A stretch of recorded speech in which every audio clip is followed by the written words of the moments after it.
Howdy everyone, this is it. Game of Thrones Season 8, Episode 6, The Iron Throne, the last episode of Game of Thrones ever. And we have the analysis, we have the breakdown, we have a couple of Easter eggs, and maybe you didn't see. But let's just get into it. So the first thing I notice, right, when I get past the title sequence, directed by David and Dan, right there, I'm done. I'm done. They've taken me out of it. You know, it's... I wish I would have started a channel sooner so I could have gotten credit for hating on them. Now everyone's swinging at this low-hanging piñatas that they've become. You know, they would make good producers, all right? How about that? I'll give that to them. But directed by David and Dan, that's pretty much... It's not a shot in the gut, but it's a jab, you know? They're just telling you, hey, don't forget... Don't forget what you're about to watch. Don't get your hopes too high. I don't care if it's the series finale. Do not forget. Anyway, I'm not here to trash David and Dan. There'll be plenty of time to do that when they ruin the Star Wars movies. And we open up the episode with Tyrion walking through wreckage again. I mean, how many times are we going to have Peter Dinklage just walking through a war zone? There have been 3 this season, 4 in the past 2 seasons. I mean, look at them. They're on the screen. And you know, one of the many things that people have been getting onto D&D about is how they'll keep cutting away from important character developing moments that we actually want to see. You know, like Jon telling his sisters about his parentage after all this time, and they'll just cut away. You know, but I think they actually know that they can't write anything except shit jokes and dick jokes. I think they're just saving the audience from the pain of having to listen to their terrible dialogue. I mean, think of how many scenes in these past 2 seasons where everyone agrees they just had 0 book follow. I mean, even in season 6, you have Jaime and River Run, right? So... think of the past 2 seasons, just the season. Think of how many times scenes have just been devoid of dialogue. No dialogue. You're relying on the actors to emote the dialogue that should be there.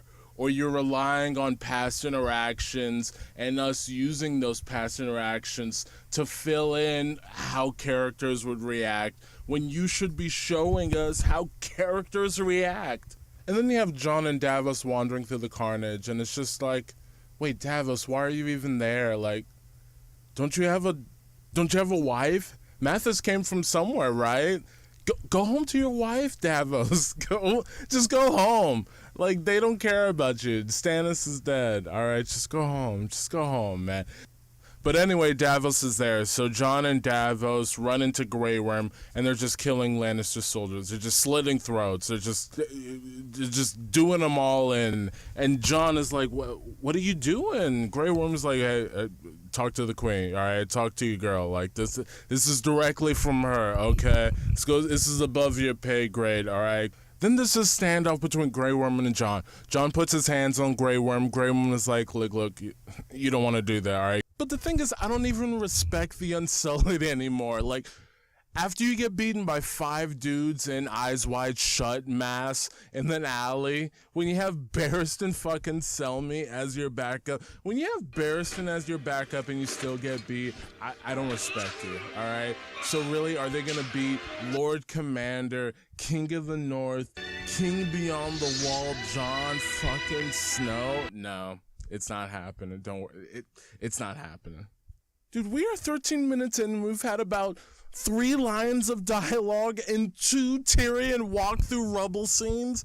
Look, Peter Dinklage he's great, but how hard can one actor emote? It's But Tyrion finding Jaime and Cersei did choke me up. It really did. It's a great scene. There's a lot of Tyrion walking through battle or rubble scenes, but, you know, he acted the hell out of the scene. We got the bodies, you know, R.I.P. Jaime, R.I.P. Cersei. And now we have the Daenerys big speech scene, and we see the Unsullied and the Dothraki, and you're like, You know, the multiplying Unsullied, it's a funny joke. It's a funny, ironic joke, but it's just another in a long list of examples and pieces of evidence that David and Dan don't respect their audience. Either they're not smart enough or they don't think their audience is smart enough to follow basic continuity. It's insulting. Look, they know how stupid the shot is of Unsullied, all these thousands of Unsullied, after we watch them die during the long night. You know, and then we have the Daenerys Hitler speech saying she's gonna conquer the world, she's gonna break all the wheels, she's gonna liberate everyone from the Summer Isles to Dorne, I mean, she never said this before. She never expressed global conquest sentiment.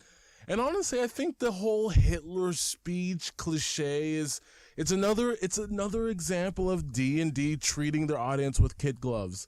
I think that all of these storytellers, these modern storytellers who are using this Hitler speech to show us how evil this evil villain they created is lazy. All right, show us that the villain is evil. Show us an original evil villain, all right? Even with Daenerys, it's kind of heavy-handed, all right? You showed us 30 minutes of her burning children alive last episode, all right? You show us this episode with her last scene with Jon on how crazy she's gotten. No, people don't get to choose. Do you need the Hitler speech? Do we need the full... You took her full Hitler. She went full Hitler. That's what you did to us, D&D. Speaking of the Hitler speech, how did anyone... So Arya says to Jon, well, you heard her up there. When is the war gonna end, right? Jon doesn't speak Valyrian. Unless they had Valyrian extracurricular classes. They could take it for credit at Castle Black, get your GED. Jon doesn't, unless someone translated, Missandei's dead. So, from the tone or whatever, maybe Jon picked up a little Valyrian on all those boat trips that they had together. I don't know. I just thought that was funny. I mean, I get Arya, in the books, and I assume also in the show, she got training in different tongues, but Jon shouldn't, is what I'm saying. But, okay, he understood her. He heard her up there. And then as everyone is cheering Daenerys Hitler, Tyrion walks up. He resigns as Hand of the Queen. And I'm actually surprised here. He resigns right after Daenerys calls him out for freeing Jaime. And I'm actually surprised that the showrunners followed up on a plot point. They actually followed up on a plot point from a previous episode. There was actually a little bit of payoff for a setup. Silly me, I thought it would be like, oh, Euron wondering how Tyrion knew Cersei was pregnant, or what happened to those letters that Varys sent out. I mean, nothing really came from it. He was going to be in jail anyway, but still surprised for D&D. And it has to be weighing on Tyrion right before he resigns, and as he's in custody in jail, waiting to see what happens to him. I mean, he gave up his best friend. I guess Varys is his best friend outside of Jaime. Honestly, before the season, if you would have asked me, I would have said Bronn, but I guess, okay, Varys is his best friend. He gave up his best friend, burned alive, and Varys was right. He was right. And Tyrion must be thinking, damn, that's another bad call. I've gotten her fleet destroyed how many times? I killed Varys, who was right. I was wrong about Cersei. I suck. I definitely suck. Also, while I'm not a huge fan of what Arya has become in these later seasons, I do love her sneaking up on Jon like she's an anime character.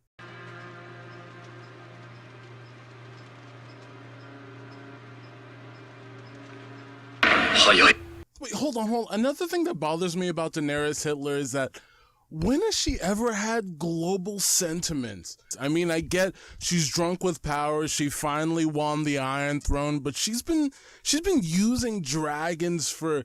I mean, she's been using a dragon for 5 seasons. She's been riding a dragon for 3 seasons. She destroyed the slaver's fleet. I mean, you would think if she had global appetites, there would be a hint of that. before now. All she wanted was Westeros. All she wanted was hers. I will take back what is mine with fire and blood. That's all she wanted. She didn't want the Summer Isles. She didn't want Norvos. She didn't want the Basilisk. I mean, she didn't want Yee-Tii. She just wanted Westeros. That's it. Where did all this come from? Where did Daenerys Hitler come from? You took her full Hitler. Why did you do that? You never go full Hitler. Why? And then we have the scene in the jail cell between Tyrion and Jon, which was, again, the actors have been carrying the show for 4 seasons.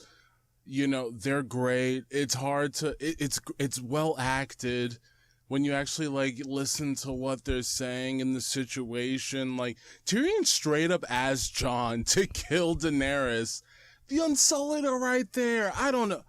I get it. You have to convey that, but it's just whatever. So we have, like, 2 season 1 callbacks in one scene, and I wish I could do the Preston Jacobs. He already got it. That's a season 1 reference. You know, Tyrion asked Jon about, oh, what about your sisters? Just like Varys asking Ned, oh, what about your daughters? What about Sansa? You know, just getting to those Stark men through the one that they love, like, like he was trained by Norman Osborn or something. The heart, Osborn. First, we attack his heart. First things I think about with the scene between Jon and Tyrion is like, Starkmen need to go with their gut. Okay, follow me here. Look, Ned Stark rejects Renly Baratheon only to take Littlefinger up on his offer, or I guess go to Littlefinger for help, when if he would have just went with Renly, prevented the War of the Five Kings. Yeah, Jon rejects Varys' offer only to take Tyrion up. If he would have just went with Varys, the second sack of King's Landing it's averted. Starkmen, go with your gut. So 2 things right off the bat. Everyone's talking about this final scene between Jon and Daenerys, and it looks beautiful. Yes, of course it looks beautiful. Everything on the show looks beautiful. The production quality of the show has always been beautiful. I mean, that's never been a complaint from anyone. The stuntmen, the production staff, the cinematographers, everyone who isn't involved in the writing. And even then Brian Cogman, you know, he's pretty good. Besides he was the one who lobbied for the whole Selyse having her stillborns in tanks. I didn't get that. I thought that was weird. I don't know why. Selyse is, you know, she's weird enough in the books. I don't know why you have to add the fucking green tanks. I don't know. But I like that George R.R. Martin recently mentioned him as the 3rd head of the dragon of the writing team of Game of Thrones. Because he is. A lot of the continuity that you've seen, a lot of book readers, any faithfulness that you've seen in the show, you can probably attribute a significant portion of that to Brian Cogman's involvement. So I'll give him that. The tanks are weird, Brian. That's weird. But anyway, 2 of the things right off the bat that I love about this scene, final scene with Jon and Daenerys, is one, she never actually sits on the throne. She touches it.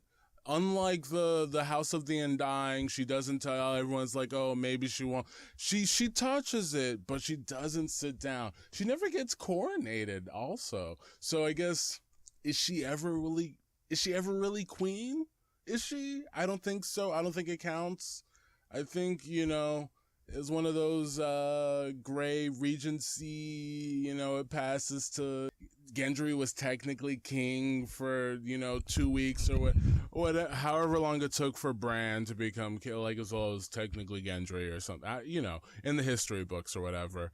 Second thing I like about this scene is that they reference the actual Iron Throne. I imagined a mountain of swords too high to climb.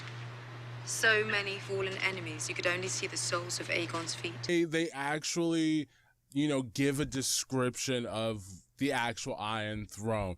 The big, twisty, just gnarly piece of fused metal that was the Iron Throne. You were supposed to look up at the soles of his feet. You were supposed to be intimidated, supposed to It's supposed to, dominate the room. It's supposed to, George, when he remarks on it, he quotes the Ozymandias poem, "Look on my works, ye mighty, and despair." I think that's it. Again, I have to commend the acting. Again, Kit Harington nails it in this scene. He's trying, you could see the pain on his face. He's trying so hard. He just needs anything to hold on to from Daenerys. Just give me anything. Please, Daenerys, don't make me do that. You could see it in his face. He keeps giving her chance after chance. And she's just no, she's Daenerys Hitler. That's what she is. She's Daenerys Hitler. So then Drogon torches the Iron Throne because he heard about Maegor the Cruel and he's jumping to conclusions. Wait. Hold on. In the last episode, Dragonflame had the concussive force to take down castle walls. And in this episode, Drogon can't even blow away the Iron Throne. I mean, he even has to, rebreathe and keep blowing to destroy it. Is it built into the foundation or something? It's not that big of a chair. He was destroying walls. He took down, towers. Anyway, we have the first fade out of the episode when Dany dies and Drogon flies off. So, I mean, I guess all the comparisons between Helm's Deep and The Long Night, those weren't the end of the Lord of the Rings comparisons, because he does 3 fade out and fade ins, and it feels a lot like Return of the King. And I don't know what I don't know, homage? I don't know what they think they're doing. And then we move on to the not so great council in the Dragon Pit. And I like how we're just supposed to know this guy's the new Prince of Dorne. Don't give him any lines. Just have him look really bored and better than everyone. He's not afraid of any of that. Yeah, some sort of poor man's Oberyn. It's almost insulting to me. I don't know. Give him a line. Why did he support Daenerys? Because the lady who killed the previous Prince of Dorne supported Daenerys? And what happened to Ellaria? I mean, they brought Edmure back, but Ellaria, I guess she died. I guess Daenerys killed her, and they're still supporting Daenerys? I mean, actually, second time in this episode where I was really pleasantly shocked.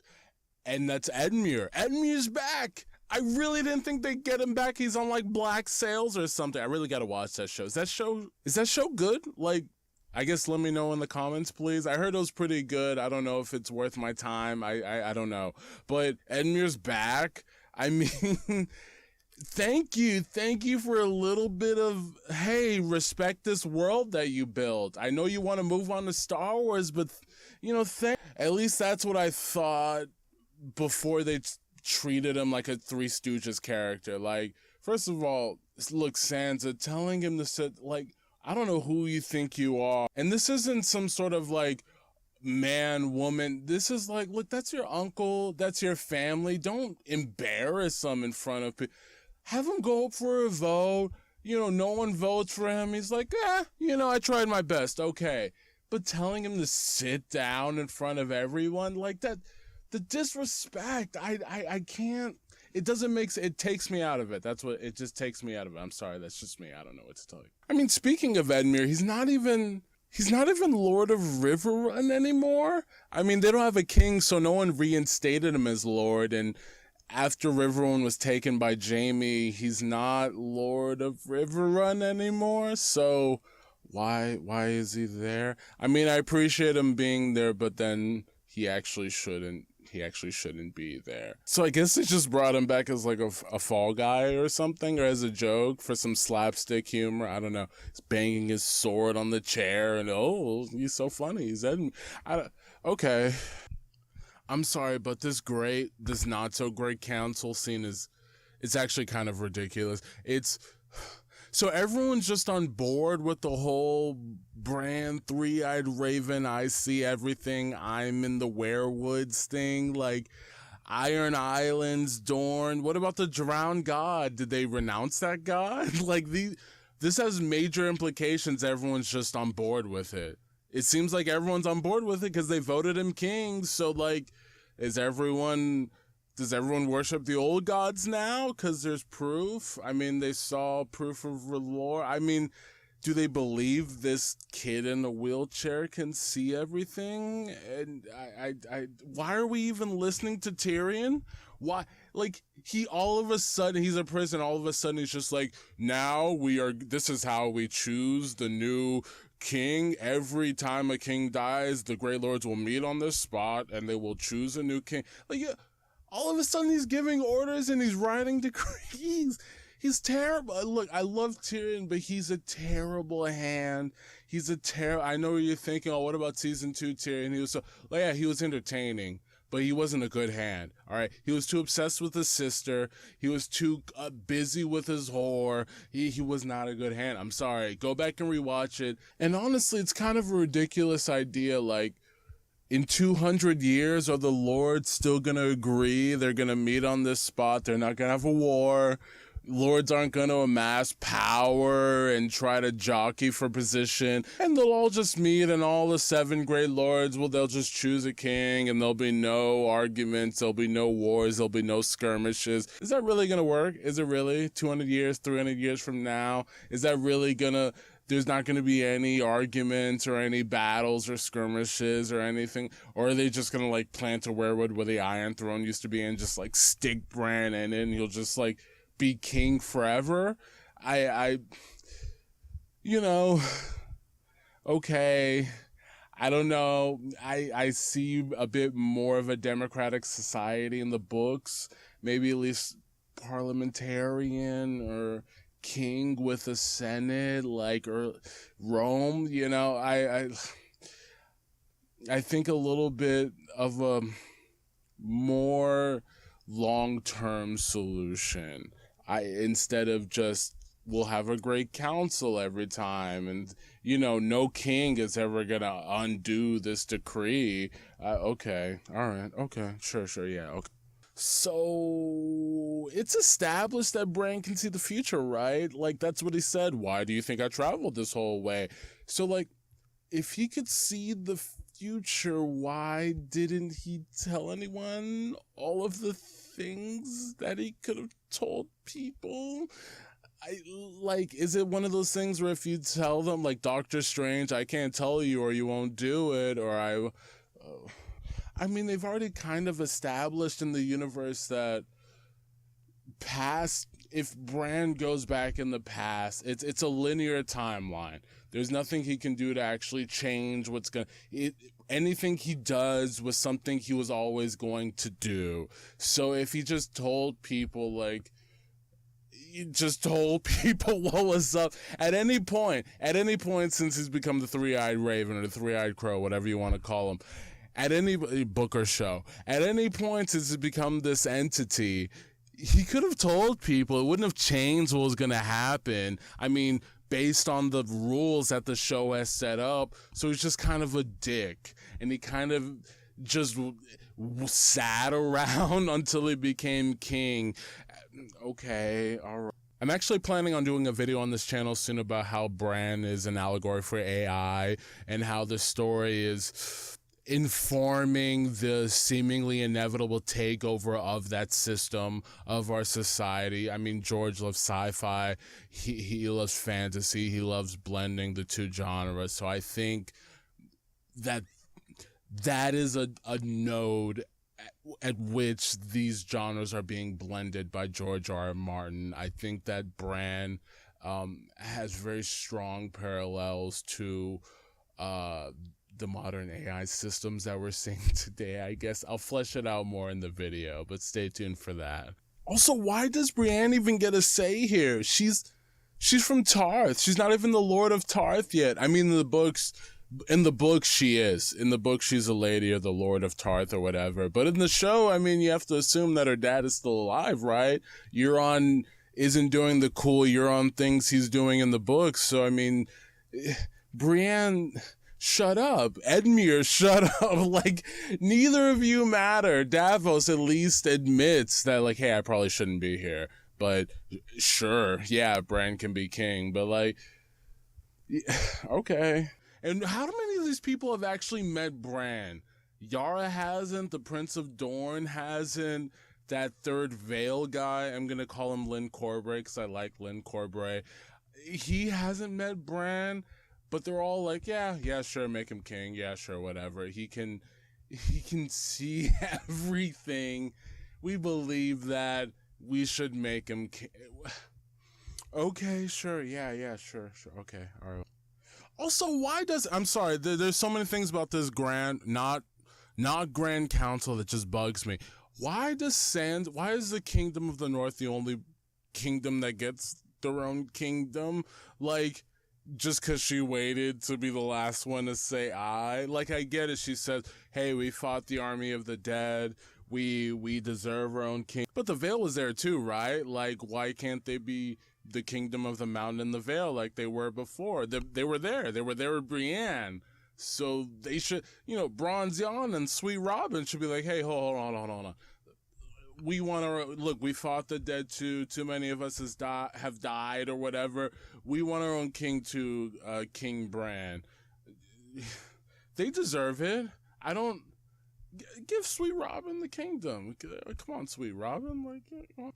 So, Grey Worm is leaving, so is the Reach still unpopulated? I mean, did he take all the Unsullied with him? Or, is Bronn now their overlord because he's the Lord of Highgarden? Or, how are they doing that? And does he know that he's gonna get killed by the butterflies on Narth? Does he know that? Did Missandei never tell him that the butterflies would kill him? He's definitely gonna get killed by the butterflies. He should...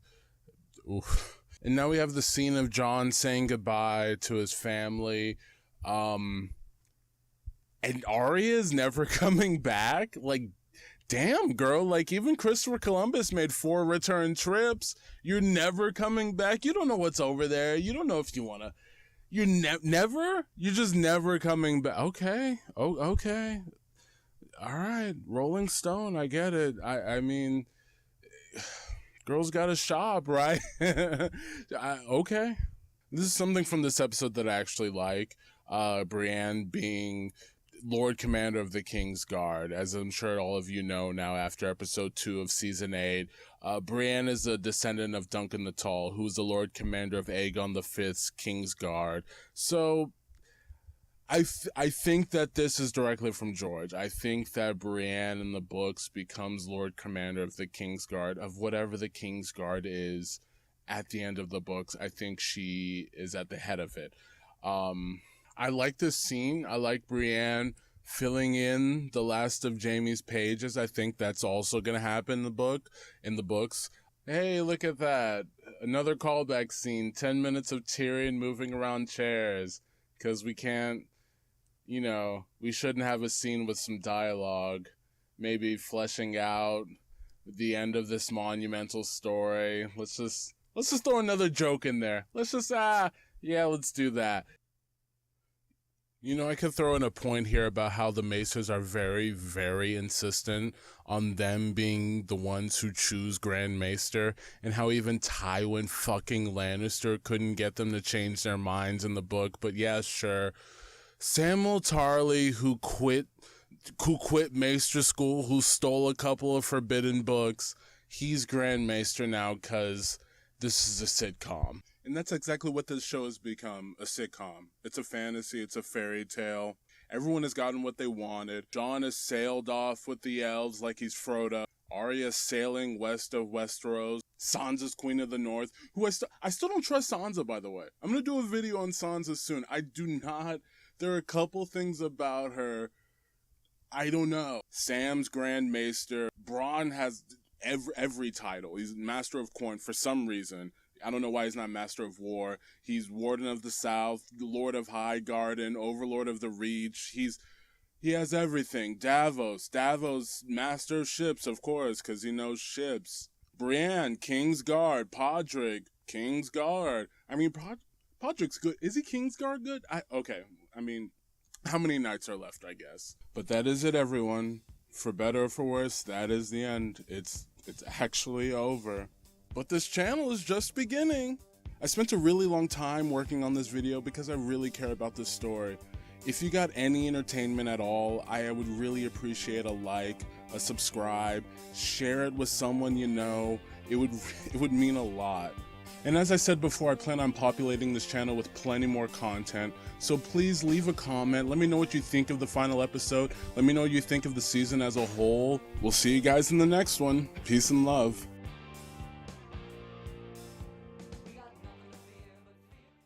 Say another word about killing my brother and I'll cut your throat.